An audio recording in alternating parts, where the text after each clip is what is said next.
Bom dia, pessoal, tudo bem? Aqui quem fala é o professor Marcelo Gomes, que dá aula para vocês de Geografia.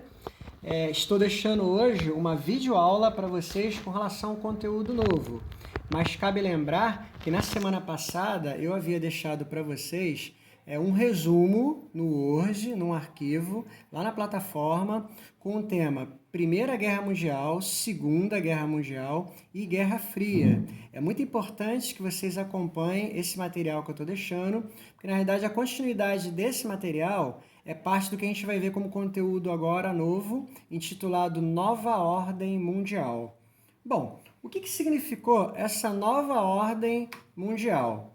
Observem, a nova ordem mundial é chamada também de uma nova ordem geopolítica mundial. Significa um plano geopolítico internacional das correlações de poder e força entre os Estados nacionais após o final da Guerra Fria, lembram? A Guerra Fria foi um período de disputa entre o bloco capitalista, liderado pelos Estados Unidos, e o bloco socialista, liderado pela União Soviética.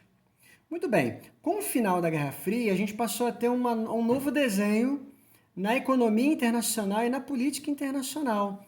Observe que foi um marco muito importante a queda do Muro de Berlim, em 1989, que está citada na aula anterior, junto com o esfacelamento da União Soviética, em 91. A partir disso, a gente passou a ter a sobreposição dos Estados Unidos na política e na economia internacional, junto com a influência da OTAN, que é a Organização do Tratado do Atlântico Norte. Isso acabou, no caso, consolidando um poder maior para o próprio Tratado Militar Internacional. A partir desse momento, então, o mundo deixava então de ser bipolar para ser um mundo cada vez mais multipolar.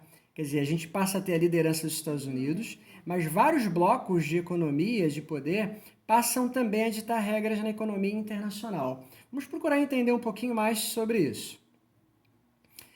Existem algumas teorias com relação à nova ordem mundial. A primeira defende a unipolaridade, que defende, no caso, sob o ponto de vista militar, que os Estados Unidos eles se tornaram soberanos diante da impossibilidade de qualquer outro país rivalizar com os norte-americanos nesse quesito. Tá? Agora, outros teóricos apresentam temas de multipolaridade, quando consideram que depois do término da Guerra Fria, o poderio militar não era mais o critério, o peso apresentado em relação ao potencial global de um determinado país. E, na realidade, sim, o poderio econômico.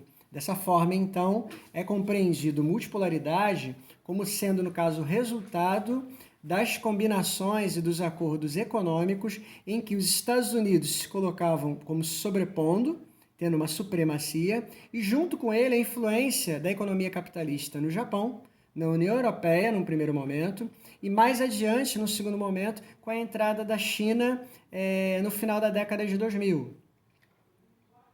Isso faz a gente entender, então, que a nova ordem mundial, ela criou também mudanças na hierarquia internacional. Por quê? Lá na Guerra Fria, a gente tinha um mundo dividido entre primeiro mundo, que eram os países capitalistas desenvolvidos, segundo mundo, que eram os países socialistas desenvolvidos, e o terceiro mundo, países subdesenvolvidos e, no caso, emergentes.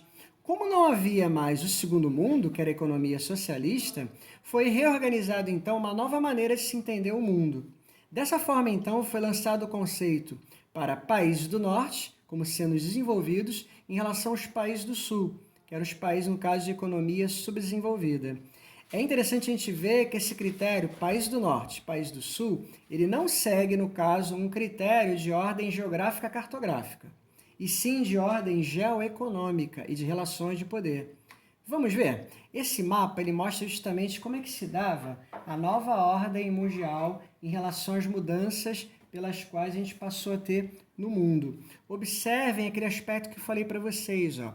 Essa linha aqui é uma linha que mostra a divisão, que demarca a divisão entre países do norte e os países do sul. Os países do norte, eles são de economia dominadora, né? São os países mais desenvolvidos. Os países do sul são os países dominados por aqueles, são os países subdesenvolvidos. Agora, observem, a divisão, que no caso a gente tem entre países do norte e do sul, ela não segue um critério cartográfico, geográfico. Por exemplo, a Oceania e a Nova Zelândia são países do norte, mas situadas abaixo da linha do Equador. né? Por exemplo, o México, ele está acima da linha do Equador, está no hemisfério norte, mas ele é um país do sul. Assim como, por exemplo, o próprio Oriente Médio, também são países do sul, mesmo que acima da linha do Equador. Então a divisão aqui norte e sul não é geográfica, ela é geoeconômica. Os países do norte dominam a economia mundial e eles se sobrepõem à economia dos países do sul. Outro aspecto importante também na nova ordem mundial é que ela pré-estabeleceu três áreas de influências demarcadas sobre o globo. Áreas de influência americana, que no caso a gente tem aqui com o primeiro alinhamento verde, tá? Quer dizer, a sobreposição dos Estados Unidos nos países americanos. Tá? A gente tem, no caso, a área de influência europeia, não só na Europa, mas em países africanos também, e a área de influência, no caso, asiática, liderada pelo Japão e pela China, onde a gente vai encontrar vários países que ficam dominados por essa esfera de poder político e econômico. Bom, países do norte e países do sul não é um conceito geográfico, físico ou cartográfico, mas na realidade mostra para a gente que esse conceito ele é geoeconômico e geoestratégico, porque no caso demonstra para a gente o poder dos países do norte, mais desenvolvidos, sobre os países do sul, subdesenvolvidos. Vimos lá naquele mapa que o mundo foi demarcado na nova ordem mundial em áreas de influência.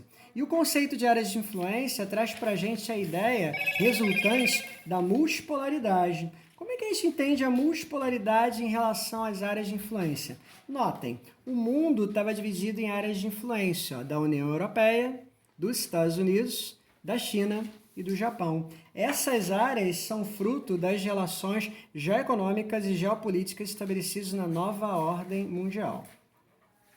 Esse período ele é demarcado também, conforme havia citado antes, pela sobreposição do poder político, econômico e tecnológico dos Estados Unidos sobre o mundo. Então, observe, a economia americana ela era bastante baseada na produção bélica. O que significa isso? Produção de armamentos, produção de armas. Só que, para isso, os Estados Unidos precisariam de um inimigo. E aí a gente passa a ter o atentado de 2001, de 11 de setembro, sobre as Torres Gêmeas, como, no caso, fruto dessas relações de poder dos Estados Unidos sobre a busca de um inimigo na economia mundial, que nesse período, no caso, foi atribuída à organização terrorista Al-Qaeda. Junto com isso também, no comando da presidência de George Bush, os Estados Unidos iniciaram uma frenética guerra ao terror. Num primeiro momento, foram vários gastos e investimentos direcionados à invasão do Afeganistão, que ocorreu em 2001, sob a alegação que aquele regime talibã governava o país, daria suporte então para a Al-Qaeda, que foi responsável pelo atentado do 11 de setembro de 2001. Junto a isso, e além disso, num segundo momento, houve também uma perseguição dos líderes dessa organização terrorista, com destaque para Osama Bin Laden, que foi encontrado morto em maio de 2011 no Paquistão. Bom, a nova ordem mundial ela estabeleceu uma economia cada vez mais multipolar. O que significa isso? Vários blocos estabeleciam o seu poder, seu domínio sobre determinadas regiões do planeta. E aí, para a gente entender melhor isso, eu procurei destacar os principais blocos econômicos, no caso, apresentados nesse período. Observe, o primeiro que nós vamos estudar agora, o Mercosul.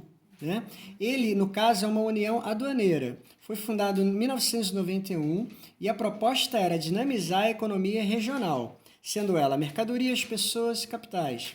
E a proposta também era eliminar as tarifas aduaneiras e também propostas de mesma tarifa para exportação quanto importação.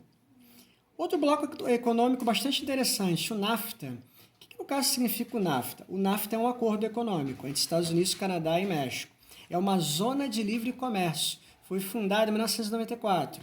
No caso, o NAFTA é um acordo comercial que visa a redução e eliminação das tarifas aduaneiras.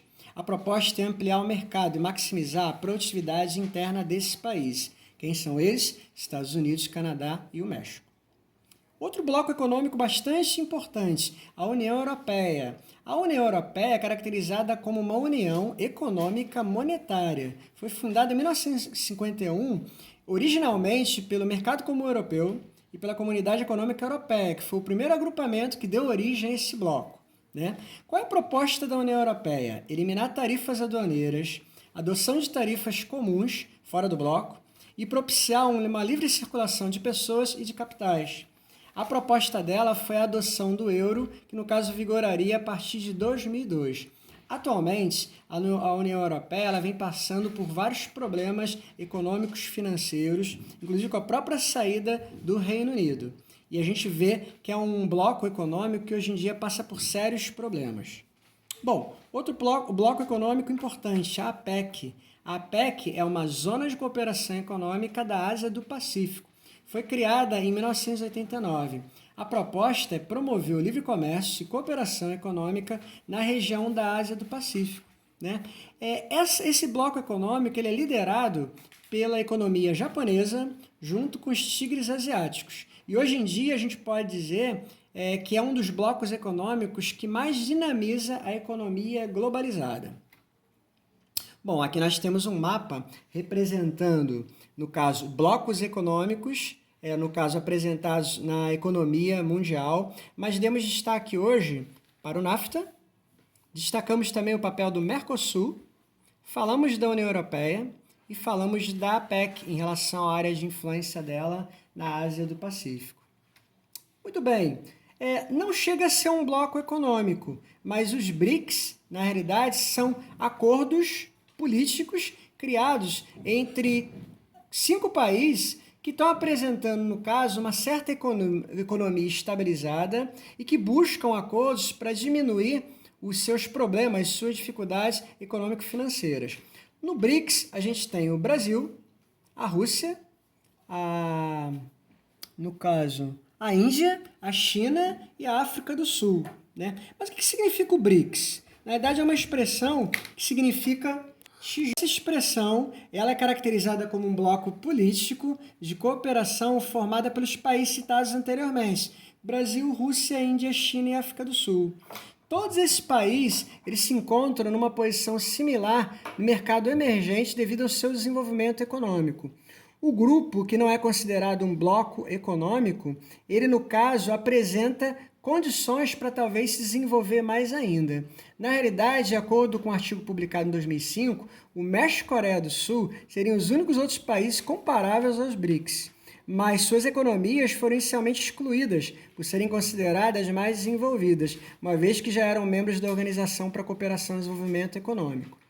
Características importantes com relação ao BRICS: economia estabilizada recentemente, situação política estável, de uma certa forma, mão de obra em grande quantidade em processo de qualificação, níveis de produção com exportação em crescimento, investimentos em setor de infraestrutura.